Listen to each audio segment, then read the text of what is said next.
a difference voting no? Is it worth voting no? What would be the outcome of that? I think it will make a difference. It will set back the plans of the European elite and the big business organisations who have no loyalty to Ireland whatsoever. You see it in Dell, you see it now, the people who own Waterford Crystal. They have no loyalty to here whatsoever. It'll just put a stop to them, but it doesn't mean that we won't have to fight them ongoing. It would also be a warning shot to the people who currently lead the Labour Party and the trade unions. People whose a lot of people take their signal from them because they supposedly represent the interests of ordinary people. Well, they're carrying out yet another big betrayal here. The message from SIP2 in the week that it's okay is a lie. I would like to get them to publish their legal advice, and I'll be pushing them to do so because I think it's full of holes.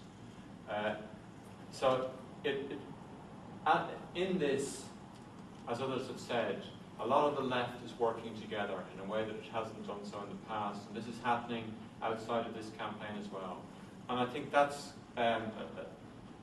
quite a positive and optimistic thing, people working together to tell the truth and not to cover up and confuse, which is what the Labour Party leadership is doing, some of the membership not too happy with this, and what the trade union leadership, the majority of it, is doing. You have the likes of David Begg now saying that the ECB won't give Ireland any more money, or waving a big stick. This is a big sellout. Life will be worse for Irish people under Lisbon because it drives through the plan of the big business organisations. And what's the issue for them? Well, you hear it all the time. It's competition. Ireland, the workers in Ireland, and Irish business must be more competitive. Europe must be more competitive. But for Irish workers, it means being more competitive with people who are on a third of the wages or a quarter in Eastern Europe, where the whole economies were deindustrialised because of EU competition rules. So that's the competition within the EU. And then there's the states, the countries just outside the borders, the Ukraine, Belarus, Moldova, all of those states, where it's even cooler. So companies like Dell, Volkswagen, the big motor manufacturers, all moving east because labour is cheaper. But further on you have competition with peasants in China who work for $1 a day. That's what they're talking about, competition. So they drive down wages and conditions here in order to compete on the world market. This is a race to the bottom. And we have to say, even if we don't have a packaged alternative ready, we have to say we don't want this model. It's worse for them and it's worse for us. We have to give big bribes to the multinationals to come here and charge them sod all tax for the pleasure of being here. We also give away our natural gas and other resources. The worst conditions going on those things. There's no talk of nationalising the gas resources instead of making cuts. None whatsoever.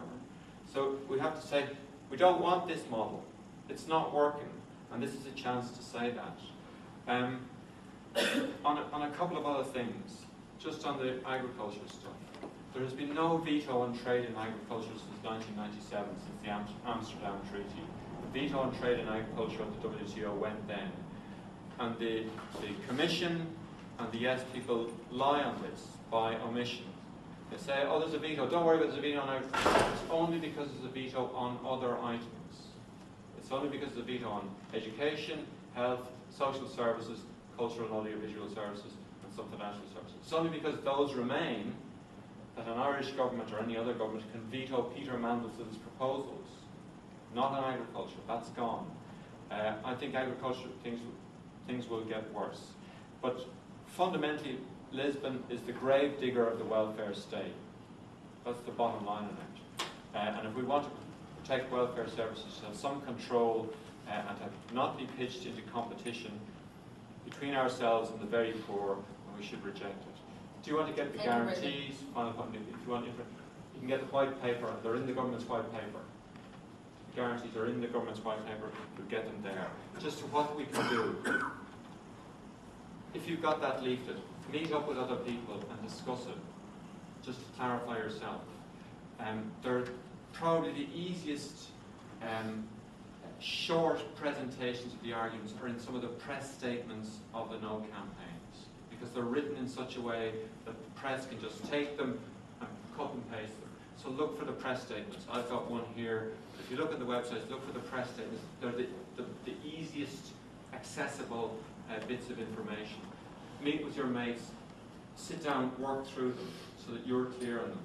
If you need to talk to anybody, people are on the phone, available on the phone. So, but I would say this is a little bit dense. It will give you a lot of stuff. But that leaflet and the press statements will give you easy stuff. You've only 3 weeks. Thank you.